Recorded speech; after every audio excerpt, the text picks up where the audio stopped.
يا كاتب التاريخ، ثواني. النادي الاهلي عنده طلعه. ما هو انت اما بندى عليك تعرف ان النادي الاهلي عنده طلعه، والنادي الاهلي يفوز بالبطوله رقم 12 في تاريخه لبطوله دوري ابطال افريقيا.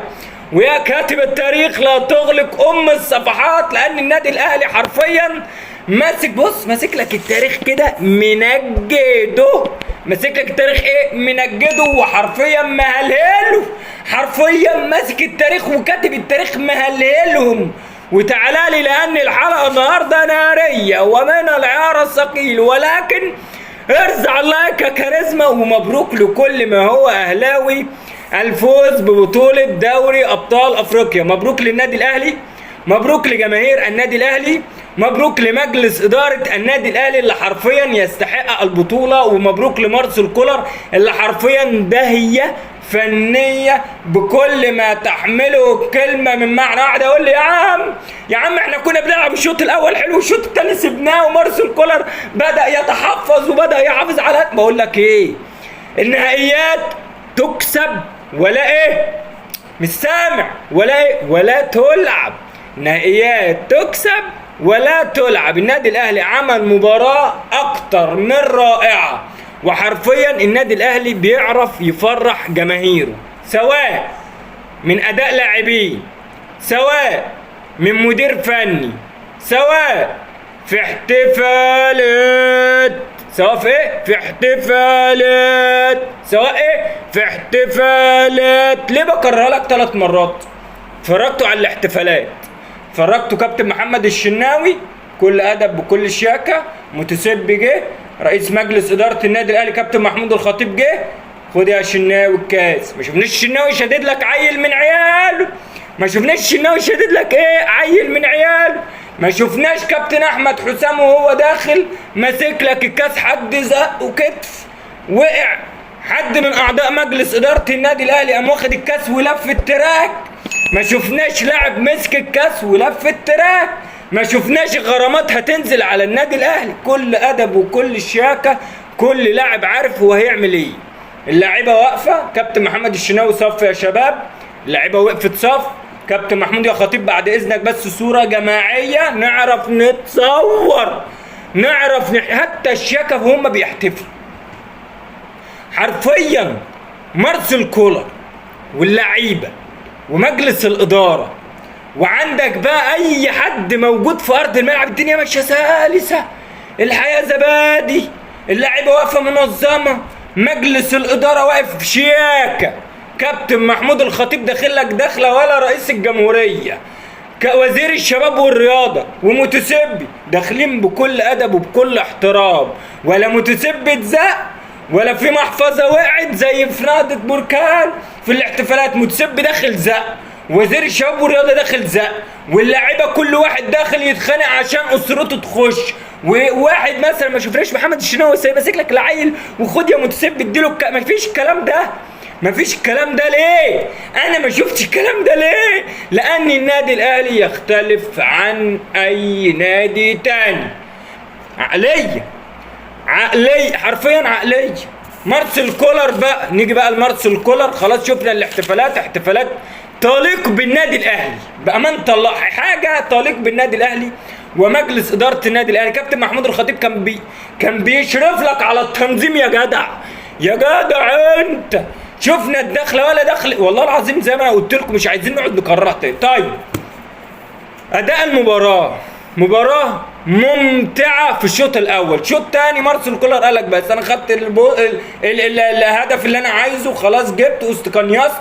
وكلنا عارفين إن نادي الترجي أما بيتراجع بهدف ما بيعرفش يعوض، فده اللي استغله مارسيل كولر. طيب من هنا نيجي لنقطة مهمة جدا جدا جدا، وهي وهقف عندها كتير جدا. ليه بقى هقف عندها كتير جدا؟ أقول لك لأنها تخص كاردوزو. مين كاردوزو ده؟ المدير الفني لنادي المكشخين.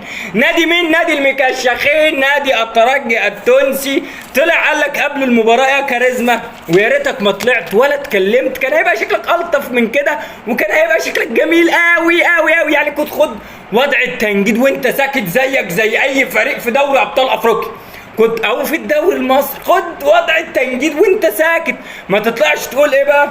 جماعة سوف نفوز على النادي الاهلي على ارضه ووسط جماهيره. عملت ايه؟ عملت فيها 7 بيضات في رغيف، ورغيف شامي شامي، وخدت على ودانك وركبت الناقة وشرخت. فبالتالي كاردوزو بعد كده، بعد اذنك يا كاردوزو، اتكلم على قدك، ما تقعدش بقى تقول لي اصل هفوز على النادي الاهلي على ارض وسط جماهير، مفيش الكلام ده. انت تاخد وضع التنجيد وانت ساكت يا كاردوزو.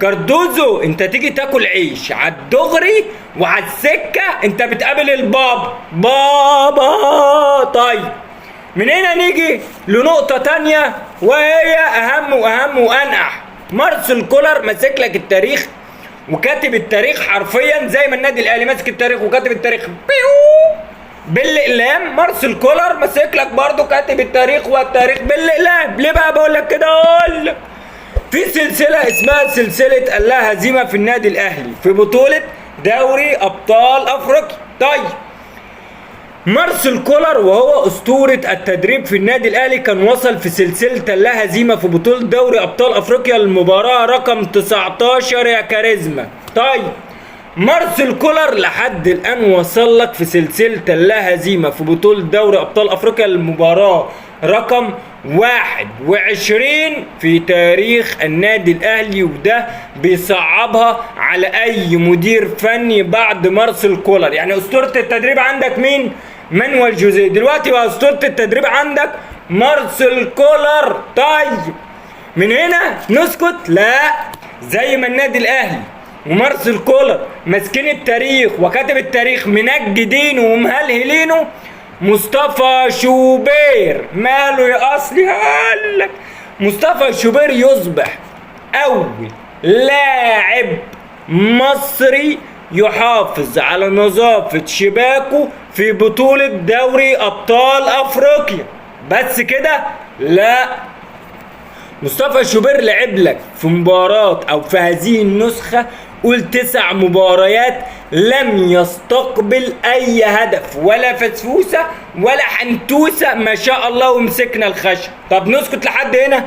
لا، مصطفى شوبير يصبح اول لاعب مصري يلعب في بطولة دوري ابطال افريقيا في نسخة واحدة لم تستقبل شباكه اي هدف. يعني مصطفى شوبير ومارسيل كولر والنادي الاهلي ماسكلك التاريخ وكاتب التاريخ مهلهلينه ومنجدينه. طيب هنسكت لحد هنا؟ لا، النادي الاهلي يا كاريزما اخر 6 سنين وصل 5 نهائيات و5 وخمسة في وشي، 5 وخمسة في وشي، عشان لا يطلع يقول لي اصل انت بتحسدني. ما بحسدش شيء والله، ما بحسد، ولكن انا بقول لك تاريخ. النادي الاهلي اخر 6 سنوات وصل ل5 نهائيات، في ال5 نهائيات حصل على 4 نهائيات يا كاريزما. والنادي الاهلي لما بطلع اقول لك ماسك التاريخ وكاتب التاريخ مهلهله ومنجده، بيطلع بعض زي يقول لي متزاملك. والله ما بندي للنادي الاهلي حقه، والله ما بندي للنادي الاهلي حقه يا عم. عايز ايه تاني بقى؟ ومبروك للنادي الاهلي، ومبروك لمجلس اداره النادي الاهلي، ومبروك للاعبين النادي الاهلي اللي حرفيا رجاله ونظام، منظمين. شفتوا الاجواء الاحتفاليه عامله ازاي؟ يا رب نتعلم. ومبروك لمجلس اداره النادي الاهلي المحترمه، ومبروك لمارسيل كولر المدير الفني الفاز من نوع. احنا لو عندنا مدير فني والله زي مارسيل كولر والله لكنا عملنا له تمثال على النادي او فنان بالنادي، او ما كنا جبنا له مثلا دكارين بط هديه. وبكده نكون وصلنا نهايه كلامنا، واتمنى من الله سبحانه وتعالى ان الحلقه تنول على اعجابكم. بكده نكون وصلنا نهايه حلقتنا، والسلام عليكم ورحمه الله وبركاته، والف مبروك لكل ما هو اهلاوي محترم. سلام عليكم.